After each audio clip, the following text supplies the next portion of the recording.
Dr. Rangin Dafdar Spanta, it's a great pleasure to meet you again, this time in Delhi. I hope you're being really good hosts to you.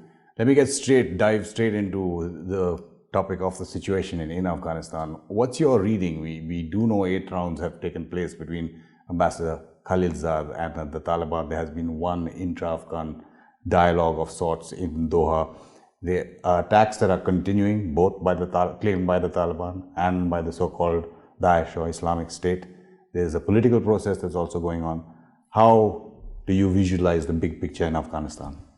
Well, we are facing a very difficult situations. From one side, the people of Afghanistan, they are desiring peace, but sustainable peace.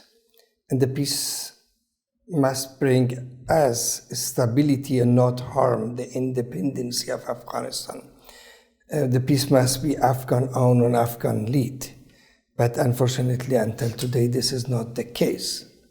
The intra-Afghan dialogue which took place last month in Doha, that was a non-official and unofficial meeting between the... In their personal capacities, the Taliban insisted. Exactly. That means reducing the Afghan state as a group, as a part of element of Afghan disputes, is a bad thing now, because we have an state which has its own institutions and legitimacy, and this state must be in cooperation with its nations and political groups, must be the real representative of Afghanistan, which until today this is not. The Afghan nations and people, we are not fully involved in the process. But anyway, because the deep desire of Afghan people, we have to be engaged in the peace process. We are supporting the peace process in Afghanistan, but at the same time, critically, we are observing the process and we are careful in this regard. When you're critically looking at the process and being very careful, is it becoming more and more evident that the talks between the US and the Taliban, or the process so far, has been totally on the Taliban's terms because America seems to be desperate to get out? Well, until today, that was one side's peace process. What that means? That was a peace process between the United States and Taliban, that the real representative of Afghan state and nation, they are absent there. And which compromise taking place there, we are not aware about that. This is our main concern. The US is telling us that there's 2 central topics related to the US interests. First, the withdrawal of the foreign troops from Afghanistan. And a timeline of sorts. And the timeline of, 18 months, more or less. And the second issue, avoiding turning Afghanistan into the terrorist sanctuary in the future. But this is the task, not only the task of Taliban. At the same time, the United States has agreements with Afghan government on security and strategy agreement. You have first deal with your strategic partner, done together with the other parts. But this is not the case. They begin, and now we are in a stage of negotiation that we don't know really what is happened, what was decided. We heard from American sources that the agreement must be signed between 15th and 20th of August. But I think that is delayed. We don't know the real reason for that.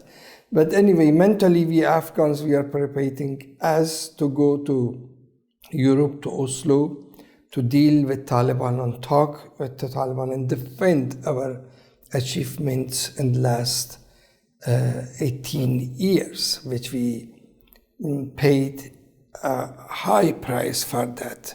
Thousands and thousands of Afghan sacrifice for the values of Republic, for the fundamental freedoms and rights of citizens of Afghanistan.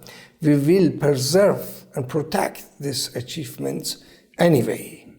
The most important for the Afghans are the last two pillars, so-called, of the four that are being discussed or will be discussed, which is some kind of reduction in violence leading to a comprehensive ceasefire and intra-Afghan talks, where initially it was that the government would take a prominent position, but now it seems the US has diluted that because of the Taliban. Well, look, Foreign Minister Pompeo, Foreign Minister of the United States, told before the launch of the official negotiations, before the appointment of Dr. Khalilzad as a special envoy of Foreign Ministry of the United States for peace, that United States effort is concentrated to facilitate the negotiation between Afghanistan, Afghan states and Taliban. But this is not the case. That was clearly a lie. Yeah, this is they are negotiating on behalf of United States, not facilitating for us. No, that is the bad thing. But anyway, the difficult steps is the begin of our negotiation with the Taliban, because that we have to discuss the future of Afghanistan political orders, the destiny of Afghan constitutions, including the role of Sharia in the new constitution of Afghanistan. I mean the role of Sharia because, as you know, that is hundreds of interpretations and perception of Sharia. Our ulama in Afghanistan, they have other understanding of Sharia as Taliban, no? From other hand, the achievement that we have regarding to citizen rights, women rights, they are very, very important and vital for the future of Afghanistan. If we come to this stage to discuss these issues and future of these issues and how we can make Afghanistan a country for all political groups and with the different views, a real pluralistic society which Taliban can play and can be a part of this society, not as an armed group, but as a political movement. They can participate in the state and power sharing, etc., but not going back to 2000s or 1999 or other years. This is not an interest of Afghanistan, and that doesn't mean that we will have a real peace. Additional to these issues, regarding to attacks in last days, the people of Afghanistan question is, parallel to the peace negotiation, must the intensity of violence go down?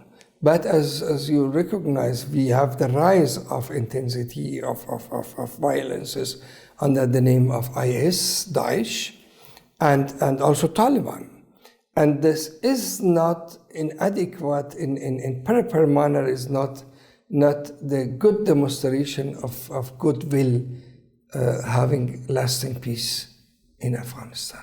So when you say, like Mike Pompeo initially had said that the aim is to facilitate talks between the Afghan government and Taliban or other militant groups, and how it's changed now to see what Zalmai Khalilzad says after the attack on the Shia wedding ceremony in Kabul. Absolutely horrendous, civilians, men, women and children killed. He says it's imperative to move faster towards some kind of a peace settlement so that the Afghans can fight Daesh. How do you see those two positions? Well, I don't know what mean really, Dr. Khalilzad. As you know, I meet him and I know him and very well. But what that mean? Is that mean that is the new chapter of Afghan war war in my country? Since 41 years, exactly 41 years, more than 4 decades, we are facing this brutal and bloody war in Afghanistan. That was our fight against the Soviet Union. Then came the Mujahideen time. Then came the Taliban time. Then the United States interference in Afghanistan, and the Taliban war against the United States. In a way, I don't know was that against the United States or not, but anyway, they killed thousands and thousands of Afghan and civilian, our children, and the U.S. bombed also. And the same time, without addressing the causes of the problem, the source of terrorist activities, which is in Pakistan. They are using terrorism as tool of foreign and security policy of Islamic Republic of Pakistan.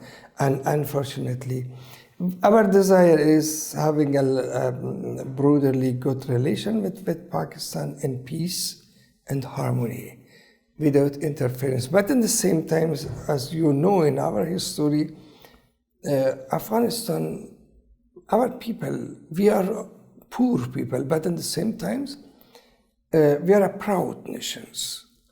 Independency and to have independence, Afghanistan, is the high priority for Afghan, and we sacrifice and we fight England, we fight Soviet Union, and we defeat both of them. And now we defeat, not we, the Taliban, defeated also United States. The escape of United States, I'm using this word, I know what I mean, from Afghanistan is a clear sign that United States lost the Afghan war because the wrong, absolute wrong strategy, that fighting the symptoms, not fighting the causes.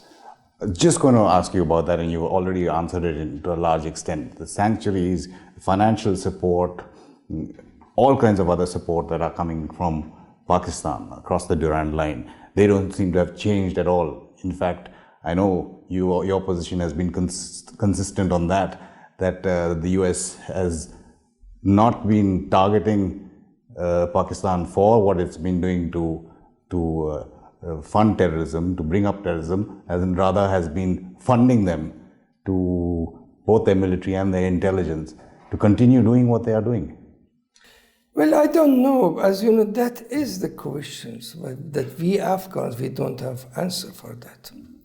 United States bombed in Afghanistan, used extremely concentrated power and force and firepower, and we lost the life. And at the same time, the United States lost also nearly 2,500 US soldiers' life, and the international community lost nearly 3,600 or 3,700 soldiers, no? But why they cannot or will not change their own strategy? From the beginners, I took part in the official politic, in the state politic, as I took as foreign minister my responsibility in June 2006. Clearly, I told we never can win this war until we cannot change the strategy, and we have to address the causes. As you know, of course, this is too late. Let us to talk about peace today. Sure. Now, this is the main issues. We have to make peace, and we have to deal with the difficulties and problems. I hope this realistic behavior and understanding can find also reflection in the mind of two circles. First, in the mind of the leadership of Taliban, regardless to which fractions they belong, that they cannot defeat us, they can defeat the United States. Now, and we cannot also militarily defeat them.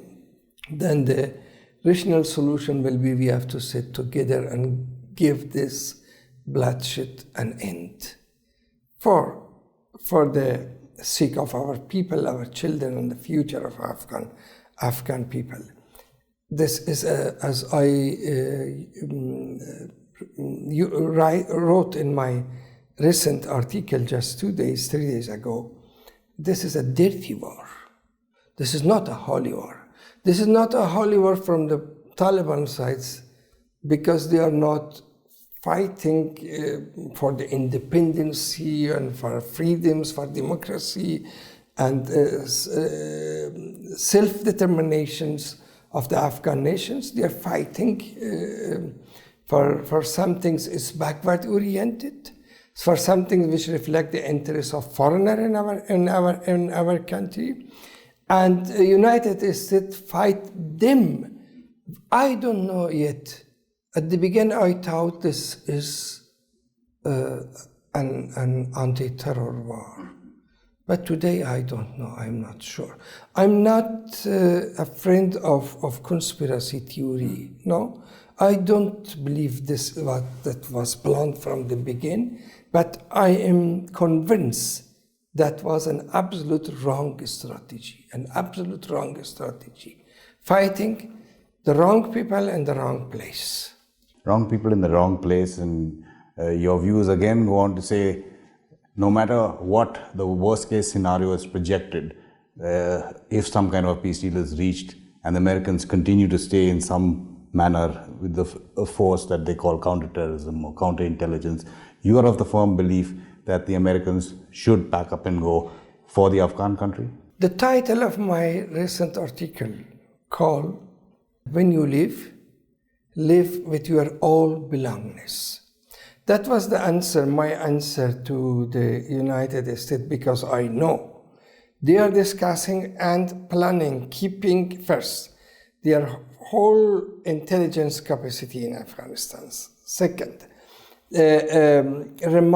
having a kind of counter-terrorist units, how many people, I don't know, in Afghanistan. How can they do it? We heard sometimes they will reach a new agreement with the new Afghan government, how it's called, the new Afghan government. But this is not in our interest. This is not in our interest. I am, as an Afghan citizen, I ask United States to leave Afghanistan responsible full. But the whole United States intelligence capacity and so-called counter-terrorists, etc., they have to leave Afghanistan. Why? First, we have to give an end this proxy between the superpowers, the competitions and rivalry in our part of the world. All the regional parts as well. Of course, also the regional partner. If we have in this capacity the presence of a super also global power in Afghanistan, I know that will provoke the Russia, China, and other countries, and we will determine our own destiny. And we have to thank United States for its effort in the last 18 years. They have to go as our friends and former allies. When you talk about India and Pakistan now, there was a time which possibly many analysts are coming back to, that India and Pakistan are also, for different reasons, fighting a proxy war in Afghanistan, maybe not on that level, not with physical troops. But is Afghanistan getting stuck between India and Pakistan, even though it's on the west of Pakistan? Well, what happened in Afghanistan? As I was in the government from 2006 to 2014, or better, 2005 to 2014 and later on, what happened in Afghanistan when the Pakistani decision maker, they are thinking this is against the interests of Pakistan, they are thinking behind this issue is India. And even if we are sending civilian students for study, for economy, political science, etc., that was not acceptable, unfortunately, for our neighborhoods in Pakistan, provoked them. No? And of course, that was a proxy war which Pakistan used force. Yeah. And that was very destructive. We know that is overall some kind of competitions between different countries with different interests. It's been for centuries. But they have to realize their own competition in a very, very civilian manner, in the cultural level and exchange of political experiences, etc. So this is not necessarily sending hundreds and thousands of suicide bomber and killing the civilian children, men and women.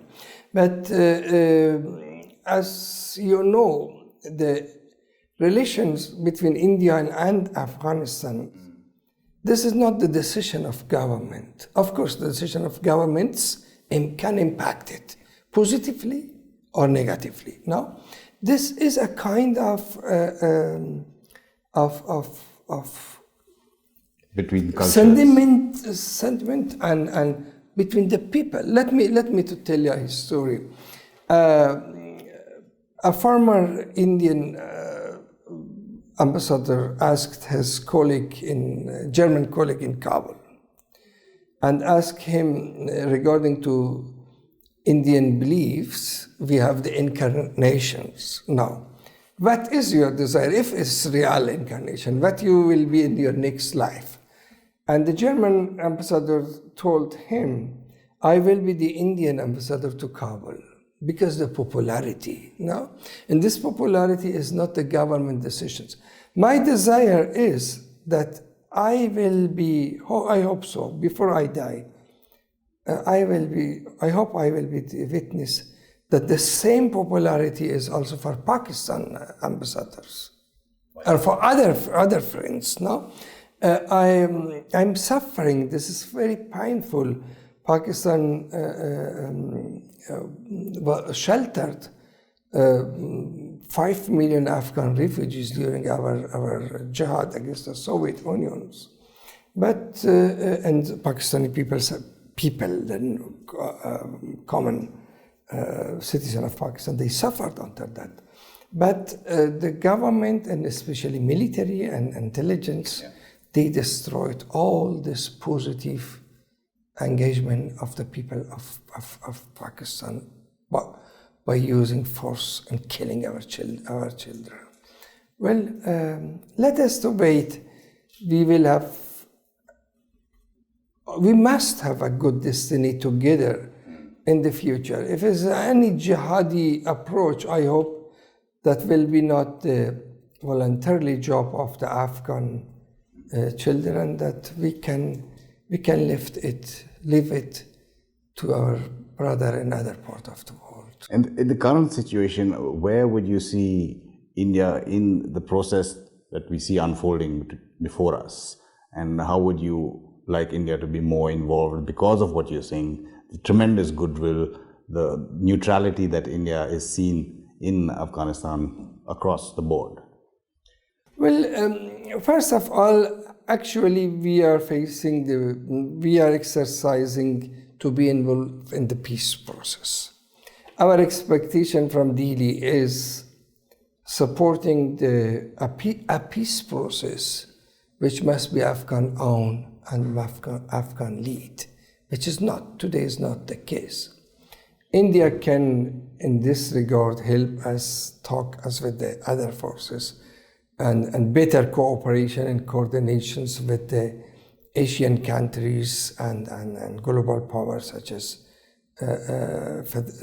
Russian Federation, Iran, China, and others, that they have to work on the international level. Of course, in domestic level, this is our task, to turn this process from a foreigner process into a domestic process, and Afghan-owned, Afghan-led process. But on the international level, we need that India can contribute positively and strongly in this regard, and we will have a better future. And I hope the development and infrastructure cooperation from Indian side can continue with Afghanistan also in the future.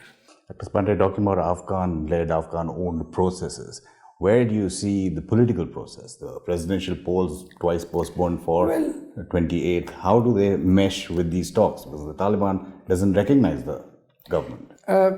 This is a coincidence that the peace process came in a stage that in the same times and on September 28th we have to conduct our presidential election. But regarding to relevance of this two process, I think the peace process is vital. Let me to give an example. Suppose and October or end of September, we have an agreement, peace agreement. And this peace agreement required an interim transition agreement, arrangement. And of course, this kind of arrangement can include also a kind of power sharing, etc., etc. Now, if we will have elections, now what will be the future of this election, the result of this election? For my understanding now, in interest of a kind of peace, is better to concentrate all our efforts on the peace process. So in effect, you're saying if need be, postpone or cancel the presidential polls? Well, I prefer to, of course I have my clear position in this, clear position in this regard, but I prefer not to talk too much publicly on this issue. But anyway, under the priority of the Afghan society today is to be concentrated, united, Afghan state and political forces, that they accept the Afghan Republic, Islamic Republic of Afghanistan, the principles of Republic, because this is very vital for us. And then we have to work together on this issue without allowing any kind of separations because election or other things. Dr. Spanta, again, it's been an absolute pleasure talking to you, sir, and we hope to see you in Kabul soon. Pleasure is mine. Thank you very much.